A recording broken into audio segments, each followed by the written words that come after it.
Picture this. You're standing on a lunar-like landscape, staring up at a peak that just seems to keep going, up and up into the stratosphere. The wind is absolutely howling. The temperature is plummeting well below zero, and every single breath you take feels like you're actively suffocating. Welcome to this explainer, where we're dropping you straight into the freezing, breathless reality of the world's highest peak.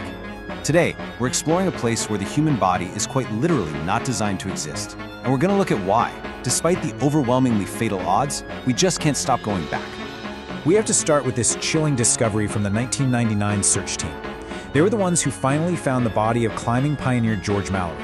Now, Mallory vanished way back in 1924, just 800 vertical feet from the summit. When they found him decades later, he was face down, completely frozen into the mountain. He had a rope tightly imprinted into his waist, and his leg was just completely broken in half. An injury like that up there, it means one undeniable thing: there is no rescue. And the craziest part is, Mallory is far from alone. Over 200 perfectly preserved bodies currently litter the upper slopes of Mount Everest because the extreme cold effectively mummifies them, and because it is way too dangerous to carry a deceased person down from that kind of altitude, they stay exactly where they fell. Today, they actually act as grim trail markers for modern climbers. Part 1. Starving for oxygen. To truly understand why this mountain is such a predator, you have to look past the sheer drops and the avalanches to an invisible killer: hypobaric hypoxia. See, down at sea level, the heavy weight of our atmosphere physically forces oxygen into our lungs. But as you climb higher, that pressure drops off. The air literally gets thinner. By the time you reach the upper slopes of Everest, the atmospheric pressure pushing oxygen into your blood is reduced to a level that is essentially incompatible with human life. Inside your body, this triggers a desperate physiological process called the oxygen cascade. Normally, this is just the journey of an oxygen molecule from the air outside to your cell's powerhouses, the mitochondria. But up on Everest, this cascade becomes a frantic biological countdown. As the oxygen pressure plummets, your lungs start to heave. Your heart races, desperately trying to pump whatever tiny amount of oxygen is left, and your cells begin to stall. Without enough oxygen, your mitochondria can't produce energy. Your body literally begins to shut itself down. Which brings us to part 2, the horror chamber. Because while your body is starving from the inside out, the mountain is actively trying to crush you from the outside. Take the Khumbu Icefall. It is a constantly shifting, real-life horror chamber. The glacier here moves 3 to 4 feet every single day. You've got these towering blocks of ice called seracs, some of them the size of large houses that can snap and tumble down from overhead with absolutely zero warning. Climbers are forced to cross bottomless crevasses on wobbly little aluminum ladders, all while the ice beneath them literally groans, cracks, and shifts. But the terror doesn't stop with the ice. Starved of air, your blood vessels can constrict so violently that fluid starts leaking directly into your lung tissue. This is known as HAP. I want you to imagine the sheer panic of drowning in your own fluids, miles above sea level. A dry cough turns wet, and suddenly climbers are coughing up pink, frothy, blood-stained fluid.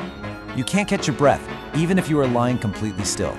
Without getting down the mountain immediately, it is a rapid and agonizing death. Part 3. Entering the death zone. If you somehow survive the icefall and manage to dodge HAP, you eventually cross the threshold into the most notorious environment on planet Earth. Above 8,000 meters, that's roughly 26,000 feet, the human body is literally dying. No amount of training, no amount of acclimatization can save you up here. Every single minute spent above this line is a frantic, ticking clock against death. Even elite climbers can only endure this altitude for a maximum of 2, maybe 3 days before their bodies just give out entirely. And the longer that clock ticks, the higher your risk of something called HAC. This is essentially the brain's version of HAP. Starved of oxygen, the blood vessels around your brain dilate, causing fluid to leak and pool right inside your skull. But because the skull obviously can't expand, the pressure relentlessly builds, literally crushing the brain.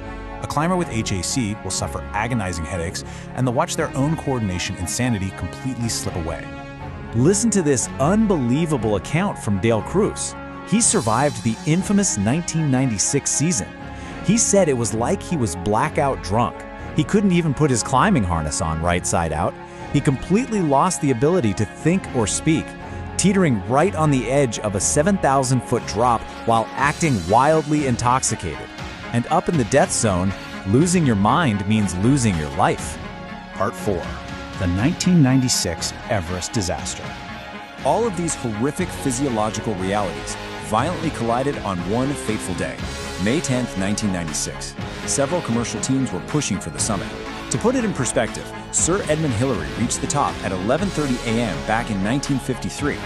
Knowing the extreme dangers of being caught in the dark, the 1996 guide set a strict 2 p.m. turnaround deadline. Basically, no matter how close you are to the top, at 2 p.m. you turn around. But on this specific day, the ropes weren't fixed in time. A massive bottleneck formed at a narrow section called the Hillary Step. Climbers just waited in the freezing cold for over an hour, burning through their precious oxygen. By 4 p.m., 2 hours past the absolute deadline, dozens of exhausted climbers were still trapped high in the death zone. And then, the unthinkable happened. A rogue blizzard swept in, and visibility instantly dropped to absolute zero. It was a fatal cascade of errors. You had the ignored turnaround times. You had a massive human traffic jam at the Hillary Step. And then nature unleashed this unpredictable rogue blizzard. Temperatures absolutely plummeted. The wind screamed across the ridge, and 33 exhausted climbers were suddenly swallowed whole by a blinding whiteout. Add to this the brutal reality that many of the paying clients lacked the high-altitude experience to self-rescue when things went so disastrously wrong. In the dark, freezing chaos of that storm, impossible decisions had to be made. Rob Hall, who was a legendary guide, chose loyalty. His client, Doug Hansen, was just too weak to descend. Hall refused to leave his side, and both men tragically froze to death just below the summit. On the other hand, you had guide Anatoly Bukrev. He descended to Camp 4 and then braved that raging whiteout entirely alone, heading back up multiple times to blindly drag lost climbers back to the tents. It was a night of profound human sacrifice, devastating tragedy, and sheer unbelievable willpower. By morning, 8 people had lost their lives. Part 5. The Fatal Obsession. Now, after a tragedy like that, one that truly shocked the entire globe, you would think humanity would just leave the mountain alone, right? But the allure only grew stronger. Think about what these climbers are willingly walking into. At the summit, the air contains only 33% of the oxygen found at sea level. Even when you are blasting supplemental oxygen directly through a face mask, it literally feels like you are being choked to death. You are burning oxygen faster than your body can possibly replace it. It is an environment that is openly, actively hostile to human biology. Yet, there is a sublime, almost lunar-like wonder to the summit. As William Blake wrote, "Great things are done when men and mountains meet." Climbers who actually reach the top describe watching the moon rise from below them. They talk about seeing the deep, dark expanse of the Milky Way stretching overhead and watching the massive shadow of Everest project itself under the morning fog like some giant mirage. It is a terrifying but majestic beauty. Which leaves us with the ultimate question. Why do we keep going back? Why do humans have this intense, unrelenting compulsion to challenge the absolute extreme limits of our own biology? To literally step directly over the frozen bodies of past explorers, knowing full well the fatal risks? It really is the ultimate test. Human ambition crashing head-on into the raw, indifferent power of nature. Because at the end of the day, no matter how much money you pay, no matter how advanced your high-tech gear is, or how fiercely determined your spirit might be, the moment you step into the death zone, you are no longer in control. You can climb the mountain, but ultimately, the mountain always decides who comes back.